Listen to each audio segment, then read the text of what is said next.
in terms of possibility.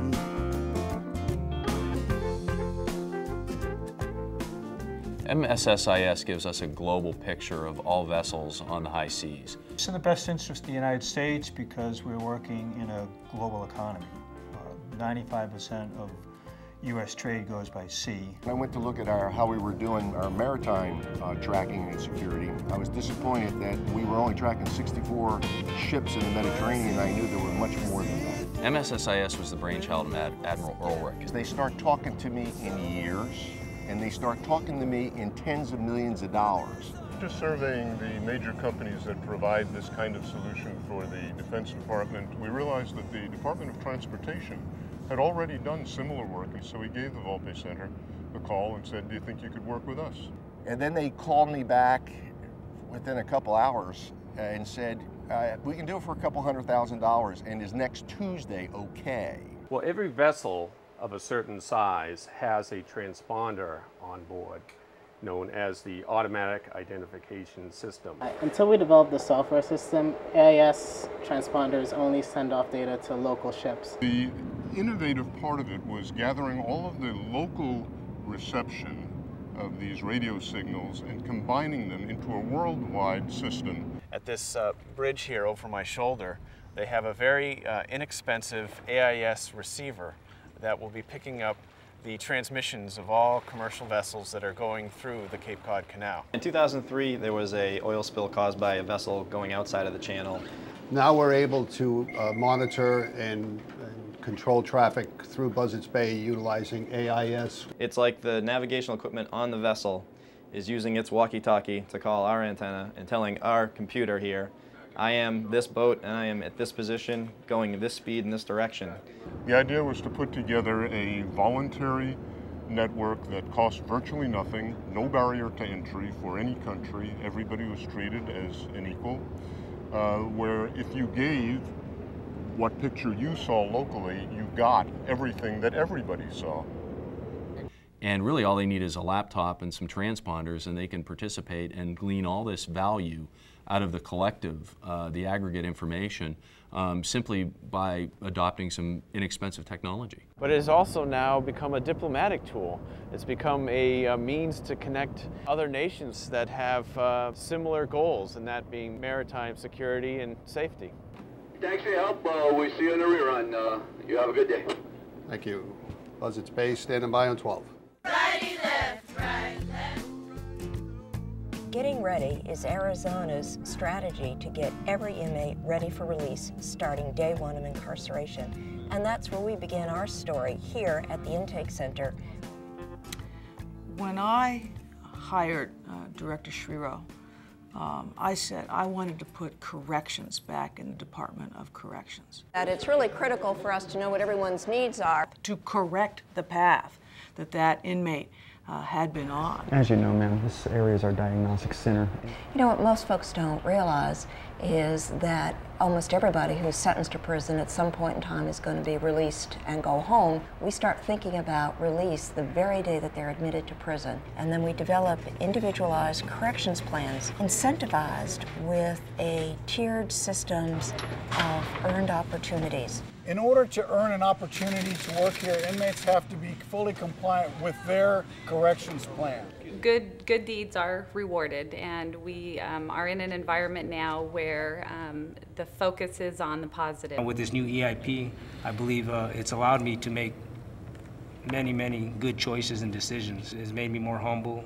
It's made me more positive, more focused on what I want to do. And the opportunities are there for programming, for bettering ourselves. This is the reinterpretation, the reinvention of a correctional system running like the real world. If you're in an environment where everything is geared towards decision making that mirrors the type of decisions that you would make when you're in the free world, that preparation is the difference between a system that encourages you to reclaim your citizenship and a system that's going to encourage you to pay your life out in increments in state custody. Inmate-on-inmate assaults are down by greater than a third. Inmate-on-staff assaults are down by greater than a half. Their recidivism is 35% less. than inmates of comparable risk who haven't gone through the program at this point in time. You ought to be in Hollywood. You ought to be in Hollywood. Won't be long. And it won't be long. Till I find my way home. Till I find my way home. So much changing and changing for the worse. We failed the nation at 9/11.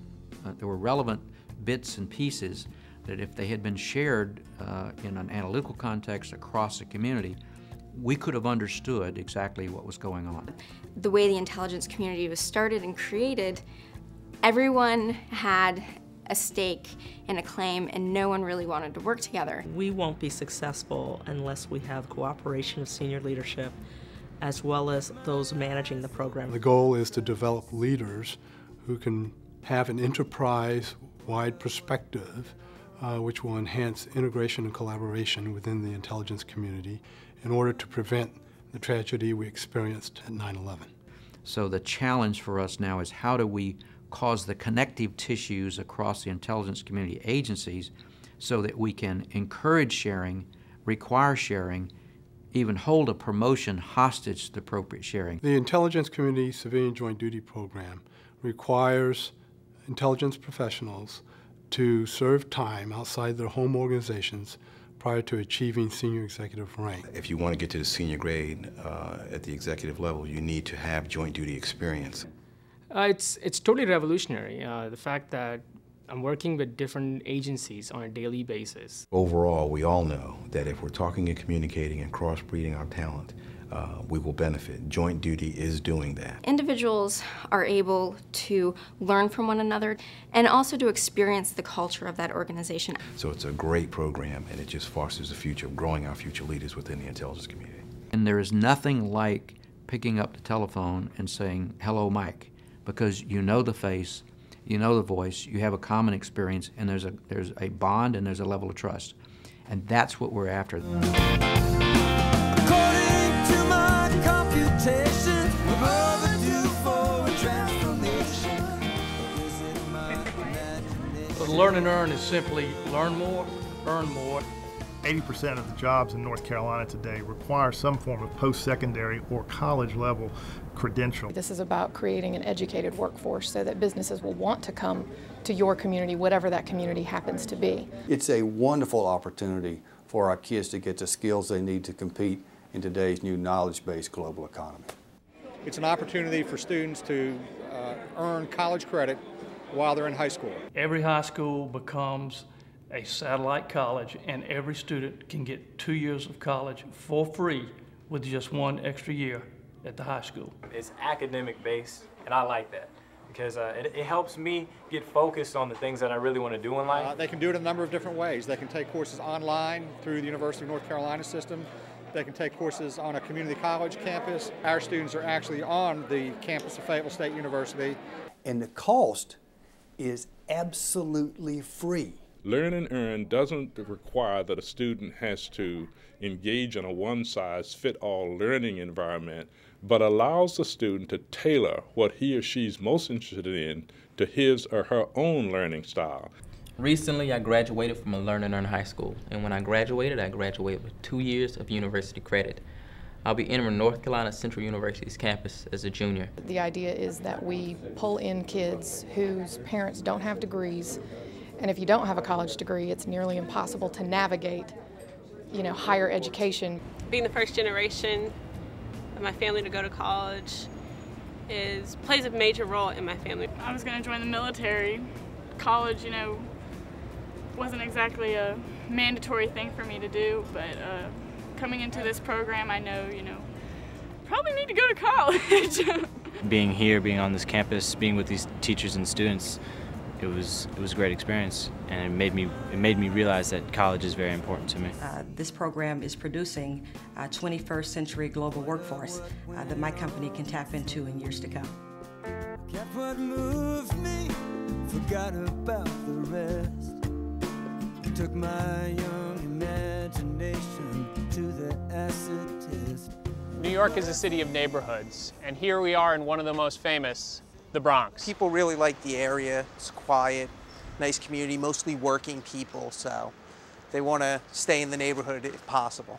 The New York City Acquisition Fund was created to bring more housing to more people in more neighborhoods in New York City. The New York City Acquisition Fund is a way to help developers of affordable housing get the money they need to buy either land to build affordable housing or to buy existing housing that's at risk of being converted to market rate unaffordable housing.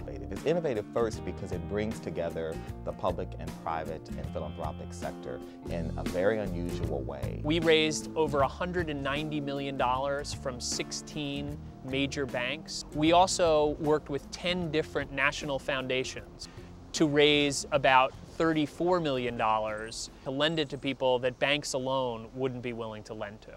Well, my family is involved with this building for many years. My grandfather owned it. Now that the building is so old, it does need substantial renovation. It would be necessary for us to raise the rent substantially on people. So we decided that we were going to sell the building. I was worried when they were planning to sell the building here because I lived here all my life. Be scared. Very scared. Yeah, it was scared. Maybe start going by the land. Bedford transaction was a great transaction for the fund. It allowed Fordham Bedford to acquire properties that would have otherwise become non-affordable, and some of the tenants could have been displaced. It would have been a bad thing for the neighborhood. We're a community-based organization that works to preserve and develop housing that's affordable for area residents. The difference between us being able to use a fund like the Acquisition Fund and trying to do this completely on our own is the difference in whether it would happen or not. So everyone can get brand new apartments and still not pay any more in their rent. So easy when your world is new. You know, in the end, New York City is a city of neighborhoods where we attract people from all over the world. And if we can't have stable communities where people of all incomes can live, then we're not going to be a success as a city. Children that are committed to this facility are children that have engaged in some of the most serious types of crime. To be, or not to be, or not to be. That is the question. Well, it's noble in the mind to suffer slings and arrows of outrageous fortune.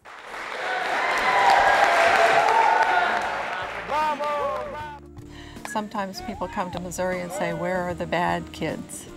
And we say, they're right here. But they just look like every other young person that would be in your home. They're just kids that have made mistakes. This is the Fulton Treatment Center. It's a secure facility. It gives teens a new chance.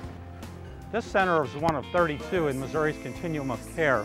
The centers are all broken down into smaller family-like groups of 10 or 12 that form a sort of community. We live in cottages with 8 to 12 kids, and they're like a family. We don't have bars in the state of Missouri. We've eliminated bars by replacing it with relationships. Instead of using cells and bars and typical correctional controls, all the young people are in a small group of 10 or 12 others who act as a supportive network in a safe environment. We call Circle Up whenever there's an issue or a conflict going on. And the group sits down and we solve the issue ourselves. We see the staff's role to facilitate the group process, and rather than get in the way of that process, allow the group to dictate to us where they need to go. Through that trust, then the kids are allowed to be themselves and are empowered then to do the work amongst themselves. You know, when I see something going down that, you know, is going to cause a problem, I end up circling up and talking about it instead of, you know, waiting until the last second until something goes down. The model that we subscribe to understands that these are kids who are going to be returning to the community, and they're going to have to be able to more successfully negotiate the barriers that they have in front of them. I know when I get out, I can't do none of that same stuff no more. It's just made me look at life a little bit differently now. Young people who are discharged from the Missouri Division of Youth Services, 3 years later, less than 10% have been reincarcerated. I don't know what I would be today if it wasn't for this program. Just every day that I come up here, she'd improve so much, and it's the help that these ladies and all the girls around her did. 87% are productively involved in their communities through school or work. Well, my dreams is to be a firefighter. I want to try again, like be a SWAT officer or maybe go into the military. I'm gonna go to college, hopefully, and major in like social work. I have my angel. When love was guaranteed, it's so easy when love